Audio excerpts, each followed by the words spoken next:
It seems that every few years, there's a savior of anime. Back in 2009, Kill la Kill had that title, and one can argue that Demon Slayer is the current savior of anime. I personally don't care for Demon Slayer, but that's neither here or there. But you guys know the types of shows I'm talking about, right? I'm talking about Sword Art Online in 2012, Attack on Titan in 2013, and I guess I could throw a No Game No Life in there too? Basically, any anime that takes the anime manga scene into a huge frenzy. Personally, I don't think anime needs a savior, and I mean that there will of course be some shows that are marginally better than others, especially since I feel that anime now is a super saturated field with recycled concepts. Come on, isekai has now been a concept that's been dragged to the dirt, but you know, I could be wrong about that. Again, some are better than others. Another show that also wore the title of savior of anime is One Punch Man, and it was huge. Literally everyone was talking about it, and every time there was a hype chapter or a crazy detailed double page spread, Twitter would explode, and to this day people still do that. And the man behind the super detailed art is Yusuke Murata. Yusuke Murata is a Japanese manga artist who even at a very young age was into art. At the age of 12, he actually entered a contest to design Mega Man villains and won not once, but twice.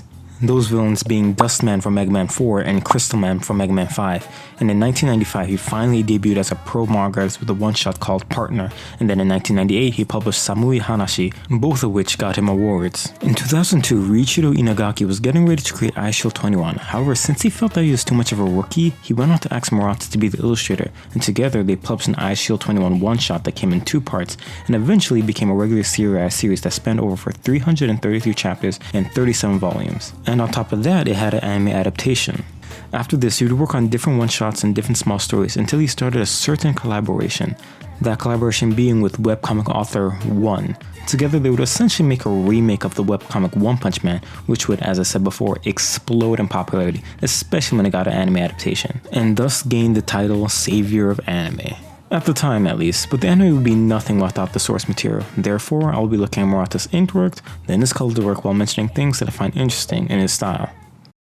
I'll get this out the way right now since I know that everyone knows that he does amazing splash pages. I feel like I keep talking about this for every manga artist that I look up, but it bears repeating, especially for Murata. I mean, what can I say? The amount of detail he puts on these pages is insane. The details in the water, the rubble, the debris, just overall damage is astounding.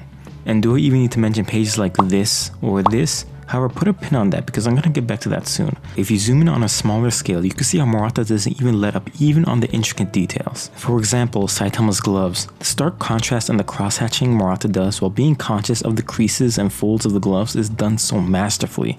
You can also see this kind of rendering on Fubuki and Tatsumaki's clothing. And speaking of which, Murata must love drawing these two characters in particular. Chapter after chapter, you'll see Fubuki or Tatsumaki take center stage on these cover pages. But anyway, going back to those splash pages I was talking about earlier, I personally love the sense of scale of these scenes. They're absolutely massive. When he shows the level of damage and destruction by going all the way out in space to show the relative size between Saitama's attack and Boris' attack is a legendary moment. And he does this again with Garo too. And I think that's sort of how he does it, by showing the relative size. I don't know how well I'm going to explain this, but I'll try. If you look at this page in particular, it does a great job in showing how massive this alien ship is.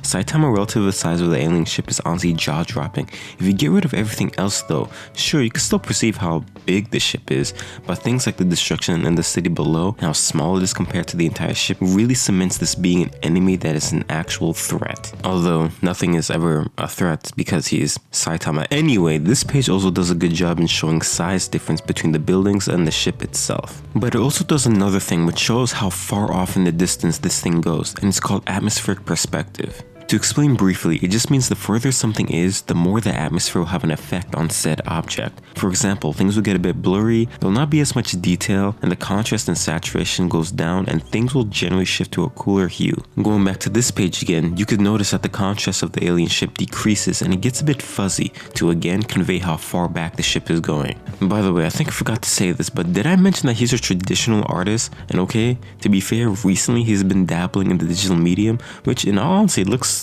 pretty good still. We also have to keep in mind that most professional manga artists do have assistants helping him. So yes, while these pages are amazing, keep in mind that he's got extra hands giving him backup. And I might be wrong, so correct me in the comments, but I do think those assistants may be using a digital means to help get a certain desired effect. At the same time, I do not mean this as a knock on his skill or to lowball him. An example of this is this scene that blew up on Twitter. We all thought Murata was behind this masterpiece, but he got some help from this artist. But again, regardless, he's still a godlike artist. Another thing to add to the very large list of things he's super good at is foreshortening. It's one of the things that as an artist myself still trips me up to this day, but once mastered can add a lot to particular scenes. iShield21 has a lot of moments like this. Pages like this, which the main focus is the leg, really emphasizes the amount of power going into this particular action, and the dynamic angle helps with that as well. This page uses foreshortening to show the speed of the kick. The speed lines also help, but I'll get back to that in one bit. Punch scenes also benefit from foreshortening as well, as you can honestly feel every single punch since it's right in your face. In fact, most of the punching scenes in One Punch Man uses foreshortening. Again, it's as if you were right in the scene feeling every punch received and everyone dished out. Going back to speed lines, if used in conjunction with foreshortening, it is an amazing combination. It's in the name, of course, but the main purpose of these lines is to convey the sensation of breakneck speeds. Sometimes it'll be in the background to show someone running very fast, which in iShield21 emphasizes a lot. There's also scenes in One Punch Man when Sonic is moving so fast, which you don't even see his body as he's moving that fast. A really good example of using foreshortening and speed lines is this kick from Suryu from One Punch Man. It's just absolutely devastating. However, it doesn't only have to be used when drawing the human figure.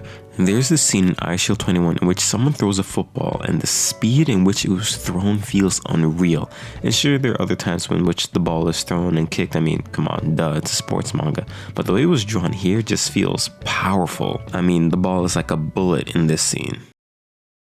Just how he inks traditionally, he also colors traditionally, but as I mentioned before, he has been dabbling in the digital medium. From the videos I found from YouTube, he uses Copic markers, again a certified hood classic coloring tool if you do manga. But I found that he also uses what I think is watercolor, either that or it's gouache or acrylic, either one. And I always did assume he used something other than Copic markers because there are some illustrations that have strokes that look like they came from fibers of a brush. For example, in One Punch Man Volume 4, if you look at Bang's shirt, these honestly do not look like marks from a Copic marker, whether it has a brush tip or not. Adding to that large list of things Murata is an absolute god at is rendering reflections. One Punch Man Volume 5 exemplifies this so well. You can see the reflection of the Deep Sea King not only on Moomin Rider's goggles, but on his helmet as well. See, it's one thing to render reflections, but you also have to be mindful of the texture of the reflective object. And on top of that, you have to keep in mind that it's raining in this piece, because otherwise the helmet might not even have that reflection if it was dry. And speaking of helmets, iShield21 does this constantly.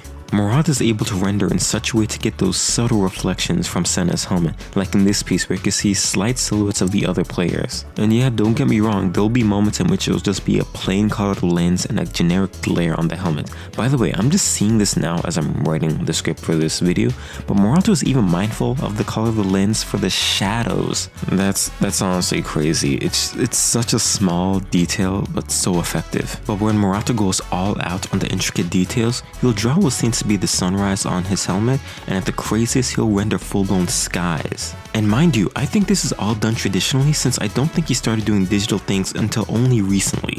One thing I feel I constantly say in so many videos in regards to coloring is that if you're a beginner, you may want to limit your color palette. However, Murata goes crazy with it, but it always just works. In this piece in particular, Murata renders the sky in a very saturated blue, there's some saturated reds, and the grass is the strongest green I've ever seen anyone use to render grass. But again, it just works, and I think the reason for that is that it could be that the percentage of the piece that has this saturated green is like less than 10%. Therefore, this doesn't irritate the viewer's eyes, or gets in the way of the other colors.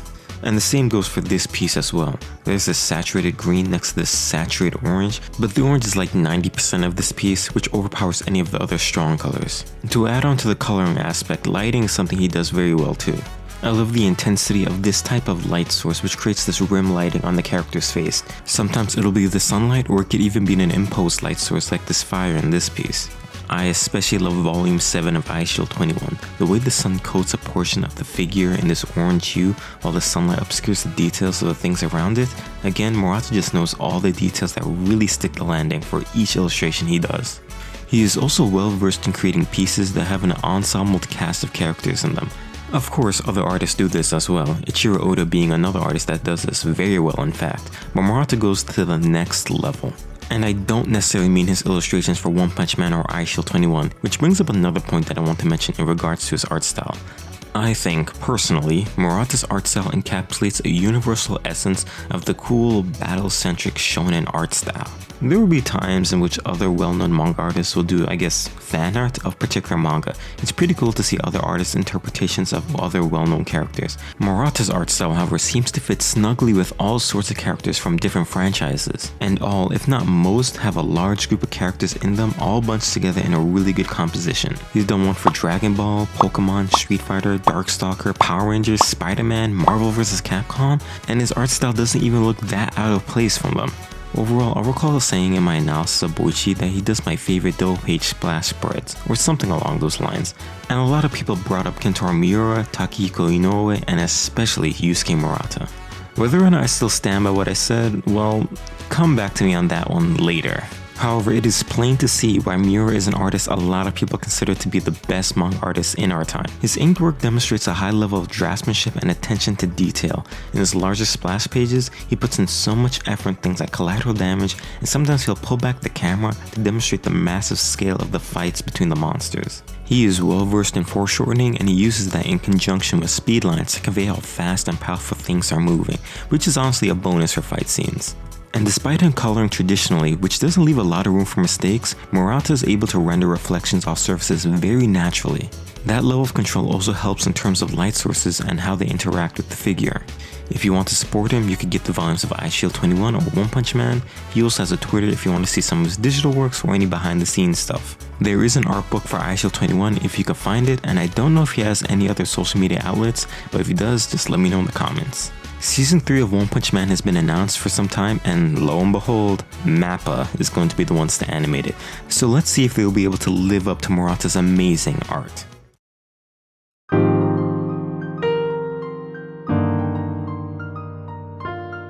What is good, YouTube? It's been a while. It hasn't been a month. It's been, I think, 2 weeks and some change. Needless to say, I was working on this video while at the same time a lot of stuff was happening in real life. I do have a job that I have to go to, so that of course was keeping me busy. But overall, just this video, I think it took longer than I usually would because I was too busy trying to make this perfect.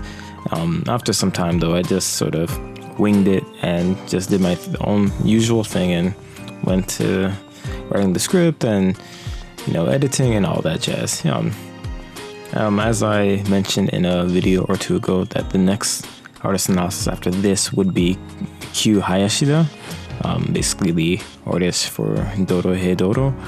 I want to not take forever to make that video, but I do need to finish Dorohei Doro and maybe read a bit of Dai Dark before I want to go ahead and start making that video.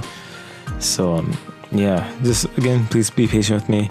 I haven't uploaded anything, including shorts or other art videos, in a while because again, I was focusing so much on uploading or editing and making this video. So I think regular art videos will be, I would say, back on schedule, but you guys know that I don't really have a schedule. Although I should. A lot of people have been subscribing to me lately, and thank you for the people that are, and the ones that are commenting. Thank you.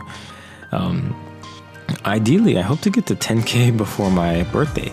That'll be amazing. Hopefully this video does well in bringing more people to my channel as well. But again, since I finish editing and uploading this, by the time I finish this last segment, I will be making other regular art videos for a bit, you know, just to put some padding on this and the next artist analysis. And yeah, thank you so much for watching. Please subscribe, like the video, comment if you want, and look at my other videos. I have a lot of them. I have Instagram, Twitter, a Twitch that I don't use yet, Patreon if you want to support me. It's all in the description, so you know where. Again, thank you so much for watching, and I'll see you guys in the next one. Bye.